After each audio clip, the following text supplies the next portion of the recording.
Donc, comme je vous le disais à l'instant, j'ai le plaisir d'inviter Élise Huillery, qui est professeure d'économie à l'Université Paris-Dauphine, PSL, à venir nous éclairer un petit peu plus sur ce que c'est la recherche, ce que peut nous apporter la recherche sur comment développer la cohésion sociale au collège. Merci Élise.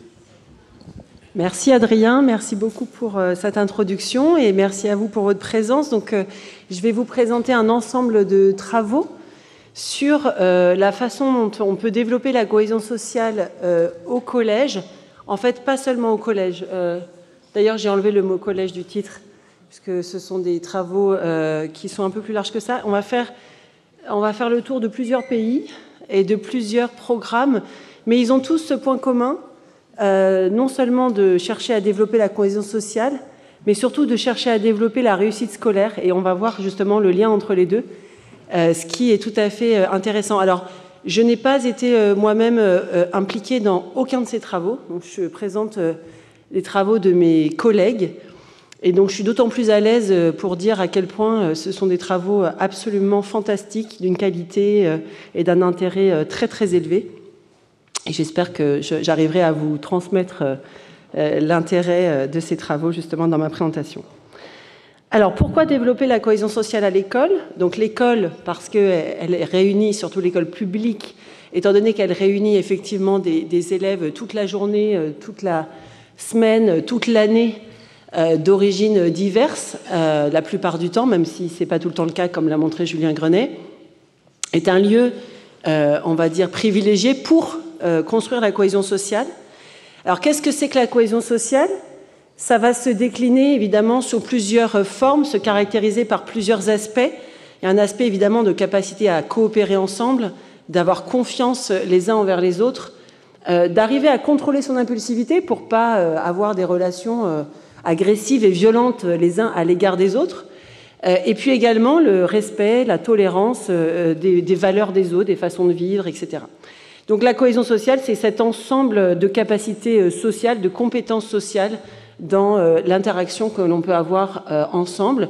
Et les bénéfices à long terme de construire cette cohésion sociale sont importants puisque les bénéfices économiques et sociaux de la cohésion sociale, on les connaît dans une littérature économique. C'est déjà au sein des entreprises, par exemple, ou au sein de n'importe quelle institution, de faciliter la communication, de faciliter les interactions. Alors ça, c'est sur le plan économique. Toutes les institutions, qu'elles soient des entreprises privées ou des administrations, par exemple, ont besoin de cette communication et de ces interactions pour fonctionner de manière efficace, mais aussi sur le plan du climat social, de la stabilité politique, et donc aussi des dépenses publiques que l'on met pour, par exemple, gérer les situations de violence ou de crispation sociale, comme on peut les vivre de manière récurrente depuis quelques années. On voit bien l'intérêt de construire une cohésion sociale également pour cet aspect de stabilité politique et de finances publiques également, puisque ça en résulte également, et puis plus généralement, évidemment, de bien-être de tout un chacun. Donc il y a toutes les raisons de rechercher à construire cette cohésion sociale pour des bénéfices à long terme sociaux et sociétaux. Alors, avant que je vous présente comment est-ce qu'on peut la construire, cette cohésion sociale, un aperçu très très rapide de l'état de la cohésion sociale à travers ces différentes dimensions que j'ai évoquées, coopération, confiance, en France. Tout le monde n'est pas forcément français dans la salle, mais je vais quand même avoir un tout petit prisme franco-français pendant 2-3 slides. Donc en France, on peut mesurer par exemple l'indice de coopération à 15 ans grâce à l'enquête PISA dont on a eu une présentation, sur laquelle on a eu la présentation tout à l'heure. Et cet indice de coopération à 15 ans montre que par rapport à la moyenne de l'OCDE, qui est la barre à 0, quand on montre le niveau de coopération dans tous les pays de l'OCDE, les 37, avec si l'indicateur est au-dessus, c'est que les enfants, les élèves de 15 ans déclarent un niveau de coopération plus élevé et en dessous moins élevé que la moyenne. La France est le dernier pays, la barre foncée en gras. Donc c'est le pays de l'OCDE où l'indice de coopération à 15 ans est le plus faible. Ça, c'était pour les données PISA 2018. D'ailleurs, il faut qu'on refasse l'exercice pour PISA 2022. Je ne sais pas si Sandra est encore là, mais voir si en 2022, on a toujours ce record de négatif du niveau de coopération le plus faible. Pour ce qui est de... là, on a pris des données même encore plus anciennes depuis PISA 2015 pour faire ce graphique dans une publication qui date un peu maintenant, mais avec les données PISA 2015, on peut voir que... donc là, la France est représentée par la barre noire, et puis vous avez l'Allemagne en bleu foncé, les États-Unis en bleu moyen, les pays du Nord en bleu clair, et puis la moyenne de l'OCDE qui est toujours à 0. Et vous voyez le premier indice qui est le sentiment d'appartenance, donc c'est le sentiment de faire partie de faire partie de l'équipe, quoi, d'être en soutien et soutenu par les autres.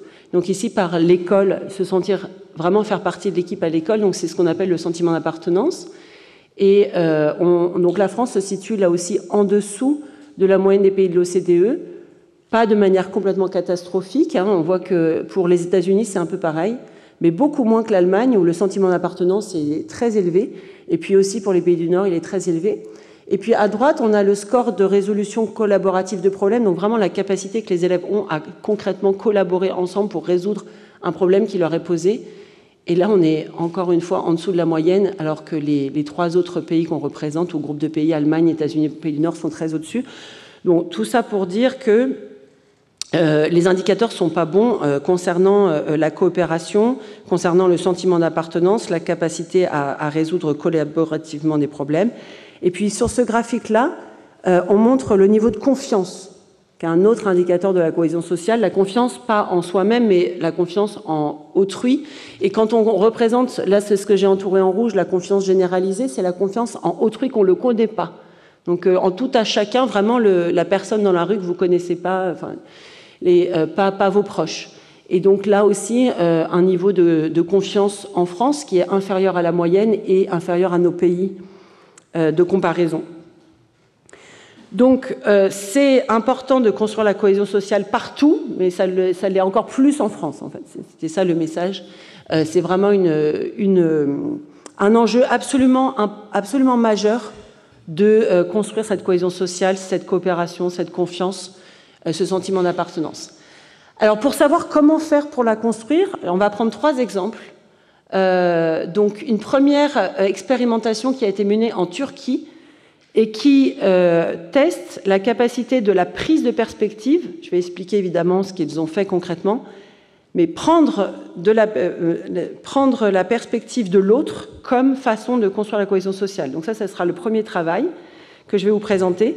Le deuxième papier, on va aller au Canada, à Montréal.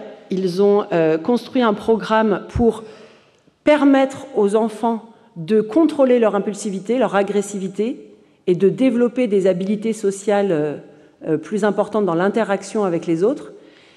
Et le troisième papier, c'est un papier qu'a fait Marc Gurgan et d'autres co-auteurs, et ça concerne la construction de la citoyenneté en Europe, donc plus concrètement en France, en Grèce et en Espagne, une expérimentation multi-pays sur un programme de développement de la citoyenneté au collège. Donc je vais vous présenter ces 3 résultats, ces 3 travaux, et puis ensuite un bilan de ce qu'on aura appris. Alors, partons donc en Turquie avec ce programme, cette intervention sur la prise de perspective. Quel est l'objectif du programme? C'est vraiment de développer justement la cohésion sociale entre élèves dans des écoles primaires, des écoles qui accueillaient à cette époque, en 2018-2019, un nombre important de réfugiés syriens liés à l'afflux de réfugiés syriens en Europe à cette période. Et les écoles avaient constaté des tensions croissantes, notamment dans la cour de récréation, entre enfants syriens et turcs.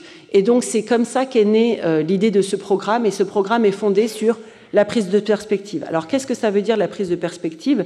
Ça veut dire apprendre à percevoir le point de vue des autres, apprendre à comprendre et à analyser les objectifs et les intentions des autres, avoir la capacité d'analyser une situation sociale, donc en prenant du recul, et en se demandant quelles seraient les conséquences de telle ou telle action ou événement si j'étais tel ou tel enfant, et puis de peser les pour et les contre, justement, des différentes décisions et des différents comportements que l'on peut adopter. Donc c'est cette prise de perspective que le programme a cherché à développer. Alors comment? C'est un programme qui a été mis en place par les enseignants eux-mêmes. En dehors des heures de classe, en fait, ils ont dans le programme turc 3 heures par semaine dédiées à des enseignements non disciplinaires. Donc, c'est des enseignements qui existaient déjà. Donc, ces 3 heures-là, ça peut être des enseignements artistiques, des enseignements sur les problématiques environnementales. Donc, les enseignants choisissent quoi faire dans ces 3 heures. Et donc, les enseignants qui ont participé à ce programme ont consacré les 3 heures à cet entraînement à la prise de perspective. Et pour ça, ils ont utilisé un livre qui s'appelait « Comprendre les autres », des activités en classe qui étaient évidemment, qui étaient proposées par les concepteurs du programme, et ce n'était pas à eux de les inventer, donc elles existent, ces activités, pour permettre aux enfants de s'entraîner concrètement à travers les activités, à prendre cette perspective des autres, et puis également des vidéos qui sont également insérées dans le programme. Et les vidéos montrent, avec plein d'exemples, comment est-ce qu'une même situation peut être ressentie différemment par des élèves dans des situations sociales différentes, pour justement apprendre à prendre les points de vue des autres et à envisager vraiment concrètement comment est-ce que la même expérience peut être vécue de manière différente par les élèves. Donc et cela pendant 7 mois. Toutes les semaines, 3 heures pendant 7 mois. Donc c'est au total quand même un certain nombre d'heures dédiées à ce programme. Ce n'est pas quelque chose qui se fait en 1 heure ou 2. Il faut quand même y consacrer une année scolaire, enfin une petite année scolaire, puisque ça s'est passé entre le mois de novembre et le mois de mai, 3 heures par semaine. Mais ça reste assez léger en termes d'investissement, puisque les enseignants ont reçu cette formation, et puis ensuite ils avaient ces 3 heures par semaine pendant 7 mois. Cela reste tout à fait accessible sur le plan de la mise en œuvre. Ce n'est pas des moyens budgétaires très, très importants. Alors, comment les chercheurs ont-ils fait pour évaluer ce programme? Ils ont constitué un échantillon de 80 écoles volontaires. Ces 80 écoles ont été assignées dans 2 groupes, 40 écoles pour lesquelles les enseignants ont été formés. Alors, c'était 3 enseignants en moyenne par école, donc 120, 124 exactement enseignants dans le groupe traitement. Et puis, les autres écoles, dans le groupe contrôle, les enseignants ont continué à faire ce qu'ils faisaient d'habitude pendant ces 3 heures, mais n'étaient pas formés à ce programme. Mais donc, on compare des enfants qui avaient tous des activités, c'est vraiment les activités de prise de perspective versus les autres. Et comme je l'ai dit tout à l'heure, donc c'est entre novembre et mai que les enseignants ont développé, avec un recueil de données qui s'est fait juste avant le démarrage du programme, et puis en mai 2029, à la fin de l'année scolaire, une fois que le programme avait été entièrement déployé. Et pour redonner un peu le contexte, donc en tout, ces écoles, elles accueillent 6500 élèves. Il y avait une proportion de Syriens de 16%, qui étaient donc des réfugiés récemment arrivés dans les écoles. Alors, quels sont les indicateurs sur lesquels l'impact a été évalué? D'abord, sur la violence, parce que comme je disais tout à l'heure, c'était vraiment le point de départ de cette de ce programme, c'était de réduire la violence.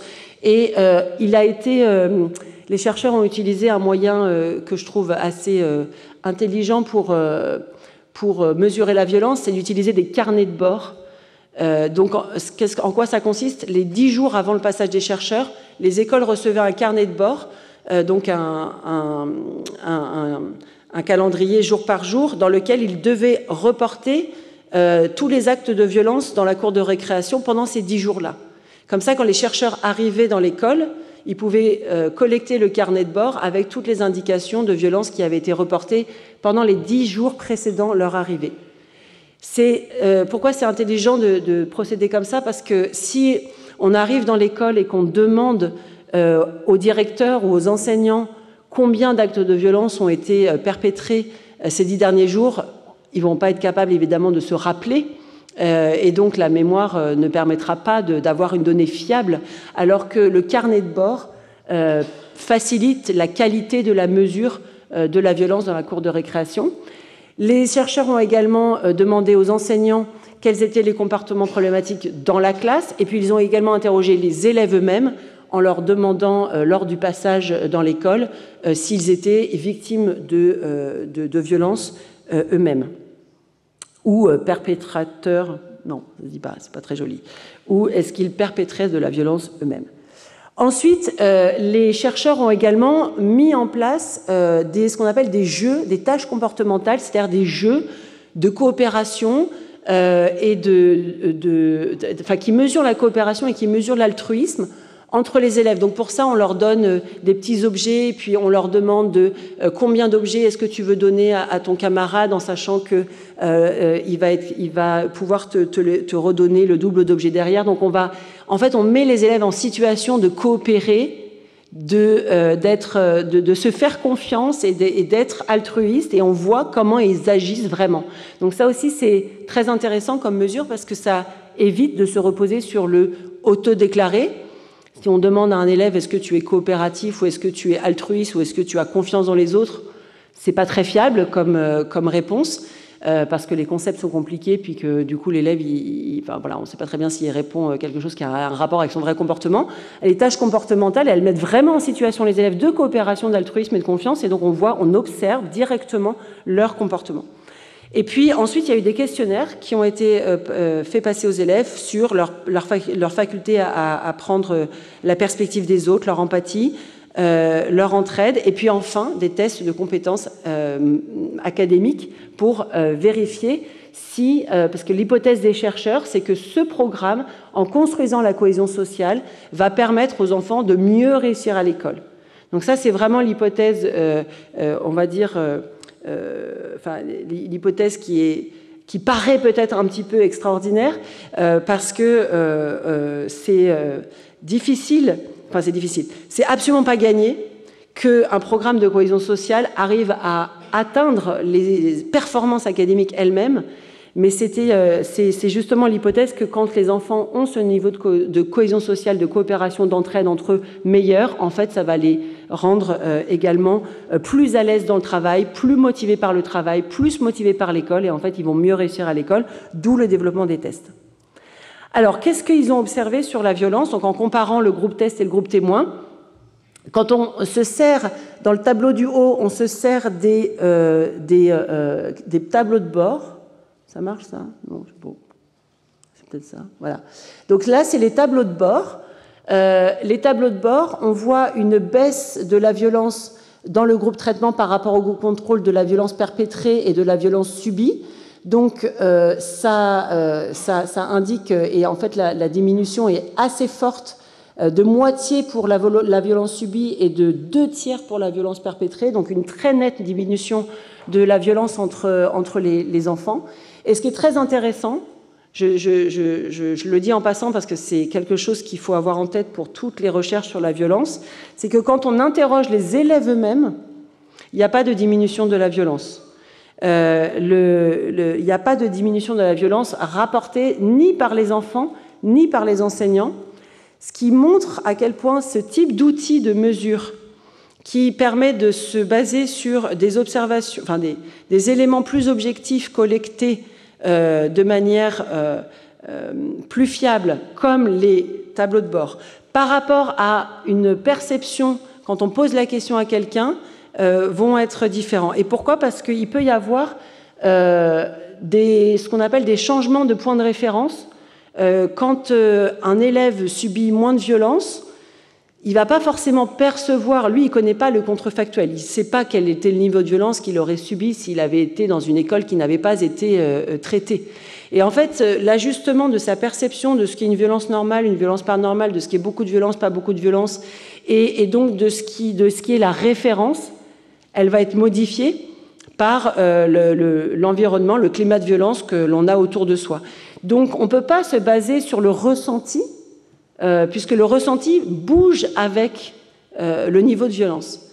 Et donc c'est très important de se baser sur l'observation. Alors c'est une observation liée au carnet de bord, comme l'ont fait les chercheurs. On voit également une augmentation du soutien émotionnel entre pairs. Donc ici, c'est la proportion d'élèves qui déclarent avoir au moins un camarade qui le soutient émotionnellement. Et on voit que cette proportion, elle passe de 80% à 85%. Et puis, du soutien scolaire également. On demande aux enfants s'il y a au moins un camarade dans la classe qui est capable de les aider scolairement. Et ça passe de 73 à 78, 79%. Donc on a une augmentation du soutien, de l'entraide entre les élèves. On a également une augmentation, pas seulement est-ce qu'il y a un élève qui les aide ou pas, mais du nombre d'élèves qui les aident. Donc là, c'est juste oui, non, est-ce qu'il y a un élève qui t'aide? Et ici, c'est le nombre d'élèves qui t'aident. Et on voit que le nombre d'élèves augmente à la fois pour le soutien émotionnel et pour le soutien académique. On voit une augmentation de la confiance des élèves les uns envers les autres, à la fois la confiance dans les élèves de leur classe, mais plus généralement, la confiance en fait, on leur a posé la question s'ils faisaient confiance, enfin, on leur a pas posé la question, pardon, ça c'est les jeux de réciprocité et de confiance, et on le fait avec des élèves dans la classe et en dehors de la classe, et on voit une augmentation de la confiance, de la réciprocité et de la coopération de la part des élèves dans les groupes de traitement. Alors enfin, et c'est un résultat tout à fait spectaculaire, quand on regarde les tests scolaires, on voit, pas pour les maths, mais on voit pour la langue turque, une amélioration de 13% d'un écart type du niveau scolaire des enfants réfugiés, des enfants syriens. On ne voit rien sur les enfants turcs eux-mêmes. Donc cette augmentation du niveau scolaire provient des enfants qui étaient réfugiés, les plus en difficulté scolairement. Et cette augmentation, 13% d'un écart type, c'est tout à fait important. C'est pas forcément très parlant, 13% d'écart type, mais dans la littérature sur les interventions en éducation, c'est une augmentation tout à fait intéressante. Pour vous donner un point de comparaison franco-français, le dédoublement des classes de CP a produit une augmentation de résultats scolaires de 8 à 13% d'un écart type, donc à peu près du même niveau, mais un peu en dessous. Donc cette intervention de cohésion sociale a permis aux enfants réfugiés de progresser de manière tout à fait substantielle. Donc voilà pour ce programme. Alors j'ai pas vraiment de transition, donc on va observer une autre façon de développer la cohésion sociale dans un autre contexte qui est le Canada, mais avec une base d'intervention complètement différente, pas du tout sur la prise de perspective, mais sur les questions de contrôle de l'impulsivité et de contrôle de l'agressivité vis-à-vis de ses camarades. Donc ce qui a été fait au Canada, et c'est un papier de Yann Algan et d'Elisabeth Bisley et d'autres co-auteurs canadiens, ils ont utilisé un programme qui a été développé dans les années 80, donc c'est un programme très ancien, qui visait des garçons défavorisés d'école primaire entre 7, 8 et 9 ans. Et ces enfants qui étaient inclus dans le programme avaient au départ des problèmes de comportement, des problèmes d'impulsivité et d'agressivité à l'égard de leur père. Il y a eu 250 garçons qui ont été sélectionnés avec ces problèmes de comportement, 69 qui ont été inclus dans le traitement et le reste, donc 181, qui constituent le groupe contrôle. Et puis il y a le groupe des enfants qui n'avaient pas de problème de comportement a été aussi étudié comme point de comparaison pour avoir le point de comparaison et savoir si les enfants qui avaient au départ des problèmes de comportement, grâce au programme, allaient se rapprocher et à quel point ils allaient se rapprocher des enfants qui n'ont pas de problème de comportement au départ. Alors l'intervention, c'est une intervention plus intense que la première. Elle a duré 2 ans. Elle était mise en place par des éducateurs. Et ces éducateurs, de manière assez intensive, ont entraîné les enfants à contrôler leur impulsivité en faisant avec eux des séances de sensibilisation, de séances de mise en situation et de stratégie, de réfléchir aux stratégies. Donc vraiment, les éducateurs étaient avec les enfants de manière très régulière pour les aider à trouver des stratégies qui leur permettent de se réfréner, de réfréner leurs élans. Donc, par exemple, les stratégies qui étaient discutées avec les enfants, sur lesquelles ils s'entraînaient, c'est quand on est très très énervé, qu'on a envie de taper son camarade, de compter jusqu'à 10, de changer de pièce, de respirer. Enfin, après, les enfants développaient les stratégies qu'ils voulaient, qu'ils pouvaient. Mais le rôle des éducateurs était vraiment de les aider à ce contrôle de soi et à développer du coup des relations avec leurs camarades plus harmonieuses. Ils ont récolté, alors ce qui est très intéressant dans ce programme, c'est la profondeur de champ. Ils ont récolté, quand les enfants étaient encore petits, mais pendant des années, des indicateurs psychométriques justement sur leur impulsivité et leur niveau de confiance en soi, en les autres, etc. Ils ont également pu récolter au même âge, donc autour de l'adolescence, leur comportement en classe et leurs notes. Mais ensuite, et c'est ça qui est extraordinaire, ils ont pu, de l'âge de 20 ans à l'âge de 39 ans, récolter, enfin quand les enfants avaient entre 20 et 39 ans, récolter des données sur l'emploi, les revenus, les aides sociales, les dossiers judiciaires pour savoir qui avait été auteur de faits, de délits criminels, etc. La composition de leur ménage, donc vraiment des indicateurs sociaux, enfin, économiques et judiciaires extrêmement rares. En fait, c'est la seule étude, à ma connaissance en tout cas, qui a pu faire un suivi de aussi long terme d'un programme qui a été mis en place quand les enfants avaient 7 ans, 7, 8, 9 ans. Alors, qu'est-ce que ces chercheurs ont pu mettre en évidence? Ils ont pu mettre en évidence une baisse de l'impulsivité et une augmentation de la confiance. Alors, comment est-ce qu'il faut lire ces graphiques? Vous avez ici, plus on monte vers la droite, plus l'enfant est capable de contrôler son impulsivité. Et les verts, ici, sont les enfants qui n'étaient pas dans le programme parce qu'ils n'avaient pas de problème de comportement au départ. Les rouges sont les enfants qui avaient des problèmes de comportement et ont été inclus dans le programme, donc ceux qui ont reçu l'intervention. Et puis les bleus sont ceux qui avaient des problèmes de comportement et par un tirage au sort, eux n'ont pas été inclus dans l'intervention. Donc ce que l'on voit, c'est que les rouges ici, la courbe rouge se déplace vers la droite par rapport à la courbe bleue, ce qui veut dire que les enfants du groupe traitement gèrent mieux leur impulsivité par rapport aux enfants du groupe contrôle qui sont en bleu. D'accord ? Il y a un déplacement vers la droite, donc c'est bon signe. Et puis, ce qu'on voit aussi, c'est qu'ils n'arrivent pas complètement au niveau des verts, mais l'écart entre le groupe traitement, qui avait des difficultés de comportement au départ, et ceux qui n'en avaient pas, se réduit de 62%. Donc, on a un rapprochement pas complet, mais très important de la capacité à contrôler son impulsivité. Et ça a été mesuré à l'âge de 10-13 ans. Donc là, c'est au début de l'adolescence.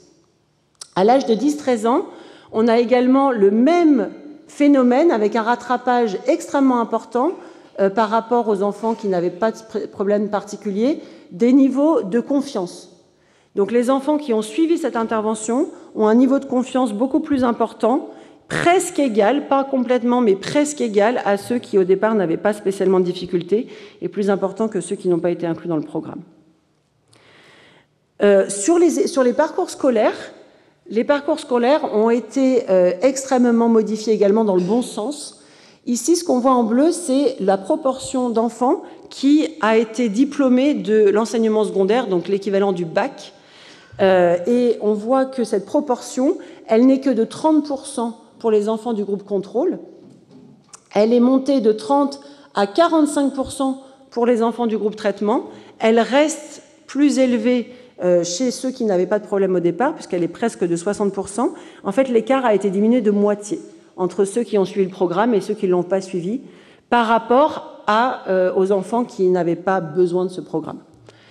Là, et sur ce graphique-là, on voit le nombre d'élèves, la proportion d'élèves qui est en éducation spéciale, c'est-à-dire l'équivalent, je ne sais pas si on peut dire que c'est l'équivalent des classes SECPA, mais c'est l'équivalent parce que les SECPA, ce n'est pas seulement des problèmes de comportement, mais voilà, des classes pour des élèves à besoins spécifiques par rapport au comportement. Et on voit que cette proportion, donc elle est beaucoup plus faible, la proportion qui va dans l'éducation spécifique est plus faible chez ceux qui n'avaient pas besoin du programme, mais surtout, à partir de l'âge de donc 92, ça veut dire que les enfants avaient 8 ans, on voit que la proportion est plus élevée chez le groupe contrôle que chez le groupe traitement, où là, elle rattrape à la fin, il y a un rattrapage complet. Donc en fait, finalement, les enfants qui ont été traités ne vont plus souvent en éducation spéciale que ceux qui, au départ, n'avaient pas de problème. Et donc là, l'écart, il est complètement réduit. complètement réduit entre les deux groupes. Enfin, entre le groupe qui n'avait pas de problème et le groupe qui a été traité. Enfin, alors pas enfin, parce qu'il y a le clou qui arrive après. Donc, troisième série de résultats très importants, les parcours professionnels. Donc là, on voit à chaque fois toujours, les verts sont le groupe qui n'avait pas de problème au départ, les bleus, le groupe qui a été traité, les rouges, le groupe qui a été traité. Là, on voit la dépendance aux transferts sociaux. Donc on voit que en dollars, le montant des transferts sociaux est d'environ 2500 $ par an pour les individus contrôle. Cela descend à 1500 $, donc 1000 $ en moins pour les individus traitement et 1000 $ pour les individus dont les comportements n'étaient pas problématiques à l'âge de 7, 8, 9 ans. Donc une très forte réduction de la dépendance aux aides sociales qui vient en fait d'un effet important sur le taux d'activité et sur les revenus. Le taux d'inactivité baisse de 10 points. Donc il y a 10 points de pourcentage de plus de personnes qui, à l'âge adulte, travaillent et ont un emploi. Et il y a des revenus du travail qui dont l'augmentation est environ de 28 000 $ par an à 34 000 $ par an, donc une augmentation de 6 000 $ par an des revenus des enfants qui ont été reçus l'intervention par rapport aux autres. Et à nouveau, une diminution quasiment de moitié de l'écart entre le groupe de contrôle et le groupe qui n'avait pas de comportement compliqué au départ. Donc des effets très importants sur les parcours scolaires, des effets très importants sur les parcours professionnels. Et enfin, et c'est à ça que je voulais arriver, les effets importants sur la criminalité, avec une baisse de 11% de la proportion qui commet un acte criminel, une baisse de 33% du nombre d'arrestations et une baisse, alors ça je l'ai déjà dit, une baisse de 40% du niveau de prestation sociale. Donc cette baisse du nombre d'actes criminels et du nombre d'arrestations, elle a pu également être mesurée, elle est assez spectaculaire et elle a permis aux chercheurs de calculer, peut-être on va regarder le graphique, ce sera plus visuel, elle a permis aux chercheurs de calculer le coût-bénéfice de ce programme. Et ce que l'on voit, c'est qu'au départ, évidemment, le programme coûte à la société, puisqu'il faut embaucher et former des éducateurs pendant 2 ans pour apporter l'intervention aux enfants. Donc là, c'est un coût, évidemment, qui est supporté au début. Mais ensuite, on a un gain, premièrement, qui vient de la réduction du nombre d'enfants qui est dans l'éducation spécialisée étant plus coûteuse, avec des effectifs plus petits que les classes habituelles. Donc là, c'est la partie verte qui est ici, donc ça, c'est un gain. Ensuite, on a une réduction du redoublement, qui est aussi une économie sur les recettes, sur les dépenses publiques. On a le violet ici, c'est la diminution des dépenses judiciaires, enfin du coût sur le système judiciaire lié à la baisse de la criminalité. En jaune, vous avez les économies liées à la diminution des aides sociales. Et puis en bleu, vous avez la diminution, enfin vous avez le gain privé, en fait c'est les revenus supplémentaires pour les individus eux-mêmes qui sont représentés par tout ce bénéfice-là en bleu clair.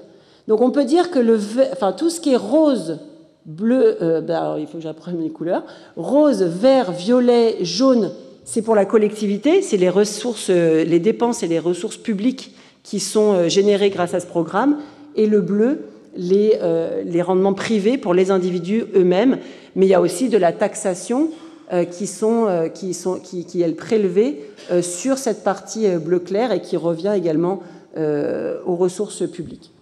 Donc, tout ce calcul-là, et ça c'est un calcul c'est très spectaculaire d'avoir réussi à mobiliser toutes ces données pour chiffrer tous les coûts et bénéfices de ce programme et arriver à pouvoir faire ce calcul coût-bénéfice global. Les chercheurs arrivent à montrer que 1 € investi à l'âge de 8 ans rapporte 11 € à l'âge de 39 ans ce qui représente un taux de rendement interne annuel de 17%. Donc si on a une vision cynique de l'éducation comme un investissement économique, enfin cynique, ça fait partie des raisons d'investir dans l'éducation, c'est pas que cynique évidemment, mais si on a une logique économique, ce programme de réduction de l'impulsivité, de réduction de l'agressivité et d'apprendre à avoir un plus grand contrôle de soi est un programme bénéfique pour la société, y compris économiquement, et pas seulement pour les individus qui en ont bénéficié. Donc ça, c'est un message important, que la dépense d'éducation, celle-ci en particulier, mais ça vaut pour beaucoup de dépenses en éducation, sont des dépenses qui se financent elles-mêmes, et elles font mieux que se financer elles-mêmes. En fait, elles rapportent collectivement à la société à long terme. Je dis ça dans une période où ce message n'est pas forcément complètement déconnecté de l'actualité. Troisième travail, donc là on revient en Europe avec un programme de développement de la citoyenneté qui a été développé en France, en Grèce et en Espagne. Donc l'objectif de ce programme, c'est de répondre d'une certaine façon à la crise démocratique et à la crise civique qui, depuis sûrement les attentats de 2015, est parue extrêmement saillante dans la société française, mais plus généralement, la montée des extrêmes, c'est dans tous les pays, la défiance vis-à-vis des politiques et vis-à-vis aussi des scientifiques, vis-à-vis des sachants en général, et puis la baisse de participation, donc cette crise démocratique et civique que l'on observe de manière tout à fait globale. Pour répondre à cette crise démocratique et civique, une question que se sont posées les chercheurs, donc Marc Gurgan, Simon Briol et d'autres, c'est de savoir si l'éducation civique dans les collèges, telle qu'elle est pratiquée dans les collèges, peut répondre à cette crise, peut réduire cette crise démocratique et civique. Avec, au départ, un point de départ, un constat de départ, que l'éducation civique telle qu'elle est mise en place de manière habituelle est assez centrée sur les connaissances. Les connaissances, on apprend comment les institutions fonctionnent, qu'est-ce qu'il y a comme institution, donc un peu axée sur les connaissances un peu théoriques, et puis assez verticale. Il n'y a pas beaucoup de changements par rapport à une classe normale. En fait, dans les classes d'éducation civique, on apprend comme on apprend dans la classe de maths ou de français, c'est-à-dire de manière assez descendante et verticale. Donc, le programme dont il est question a essayé de changer cette façon de faire de l'éducation civique au collège en développant une nouvelle façon de faire, donc un programme qui s'appelle Citoyenneté active, et qui est une pédagogie active sur les comportements démocratiques et civiques qui est mis en place sur les heures d'éducation civique dans les classes de 4e et de 3e. Ça a été mis en place par les enseignants qui ont été spécifiquement formés à ce programme, à cette pédagogie, sur un ensemble de environ 21 heures. C'est une moyenne dans les données qui ont été collectées. Ils ont observé que les enseignants avaient mis en place en moyenne 21 heures ce programme pendant une année scolaire, soit en 4e, soit en 3e, selon les classes. Et alors, en quoi consistait ce programme? Les élèves étaient d'abord répartis en petits groupes de 4-5, et ils devaient décider ensemble de quel projet ils allaient proposer à la classe. Donc, ils se répartissaient, il y avait 4-5 groupes dans la classe, et puis ils imaginaient d'abord un projet. Ce projet devait être avec un caractère civique. Donc, ce n'était pas n'importe quel projet, par exemple, ce n'était pas faire du rap ensemble ou filmer une vidéo de rap. C'était un projet qui devait avoir un caractère civique, et ensuite, les élèves présentaient ce projet au reste de la classe. Il y avait un vote des élèves de la classe pour choisir le projet qu'ils allaient mettre en œuvre. Donc là, c'était une expérience directe de la démocratie, de je prépare un programme, je prépare un projet, je le présente aux autres, on vote ensemble pour ce programme, Et les programmes qui ont été proposés, c'est par exemple de faire des spectacles dans les maisons de retraite, des vidéos sur les discriminations, donc ils devaient aller faire eux-mêmes des reportages pour faire une vidéo sur la discrimination, de l'aide aux devoirs. Il y avait aussi des projets d'aller collecter auprès de supermarchés de la nourriture pour venir en aide aux personnes à la rue. Voilà, des tas de projets. Marc pourra vous en dire davantage sur la diversité et la richesse des projets proposés, mais tous un caractère civique. Et puis donc mis en place dans 3 pays en même temps. Alors, comment est-ce que l'évaluation a été mise en place? Donc, 217 collèges recrutés. Ça s'est passé dans l'année 2018-2019. La moitié, donc 108, a été assignée au groupe traitement aléatoirement. Donc, les enseignants ont été formés pour mettre en place ce programme. Et puis, les enseignants contrôle ont continué à faire l'enseignement civique habituel. Donc, il n'y a pas d'heures en plus. Donc là, c'est vraiment un programme qui coûte rien, on va dire, au sens où son seul coût, c'est le coût de formation des enseignants au programme, une fois pour toutes. Mais voilà, c'est vraiment très, très, très petit comme coût. Et puis ensuite, de octobre à 2018 à avril 2019, les élèves ont mis en place, enfin les enseignants avec leurs élèves ont mis en place ce programme. Il y a eu un taux de participation très élevé. Selon les enseignants, 95% d'entre eux, les enseignants, 95% d'entre eux ont participé à la formation. 90% déclarent avoir mis en place le programme dans la classe. Pour les élèves, le taux de participation déclaré par les élèves s'élève à 73%, mais il y en a 30% dans le groupe de contrôle qui déclarent avoir participé à ce programme. Donc là, on voit à quel point, a priori, ce n'est pas le cas, donc on voit à quel point la déclaration des élèves peut ne pas être très fiable concernant leur participation à ce programme. Ça représente en tout 6211 élèves et 323 enseignants impliqués dans le groupe test et dans le groupe témoin. Et puis pour les indicateurs, donc il y a eu des données de questionnaire auprès des élèves et des enseignants sur l'altruisme, sur l'intérêt à la vie politique, sur la participation aux marches pour le climat. Donc ça, c'est un indicateur que j'ai trouvé très intéressant dans ce papier, puisque en 2018-2019, c'était l'année des marches pour le climat le vendredi. Et donc les chercheurs ont utilisé cet indicateur objectif et facile à collecter pour voir l'intérêt que les élèves avaient dans la question politique et leur engagement dans la citoyenneté. Ils ont également posé des questions sur les réseaux d'amis pour voir si cette façon de faire de l'enseignement civique, beaucoup plus dans la participation collective, on propose des projets ensemble, on fait les projets ensemble, avait permis de créer des réseaux d'amis différents de la classe normale où on est en schéma vertical.